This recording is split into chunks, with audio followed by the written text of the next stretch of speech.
আচ্ছা মা, আমি যখন তোমার গর্ভে ছিলাম তখন তুমি কি খেতে? শুনেছি মায়েরা গর্ভকালীন অবস্থায় তখন ভালো ভালো খাবার খায়, সবসময় সুচিন্তা করে, ফল ফ্রুট খায়, যাতে তাদের সন্তানরা দেখতে ভালো হয়। অথচ তুমি কি আমার ক্ষেত্রে কিছুই খাওনি? তুমি কত ফর্সা, আর আমার দিকে তাকিয়ে দেখো, লোকজন আমাকে কালো বলে, অপয়া বলে, কুফা বলে, অলক্ষণে বলে। এগুলোর কোনোটাই কিন্তু আমি ডিজার্ভ করি না।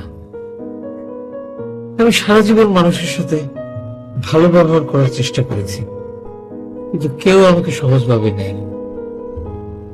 সবাই আমার এই গায়ের রংটাকেই প্রাধান্য দিয়েছে তাদের চিন্তা ভাবনায়। কারণ মাইন্ডসেটের কোনো পরিবর্তন নাই মা, সবাই এক মাইন্ডসেটে চলে। সেজন্য মা, আমি সিদ্ধান্ত নিয়েছি আমি আর এই শহরে থাকবো না, চলে যাব।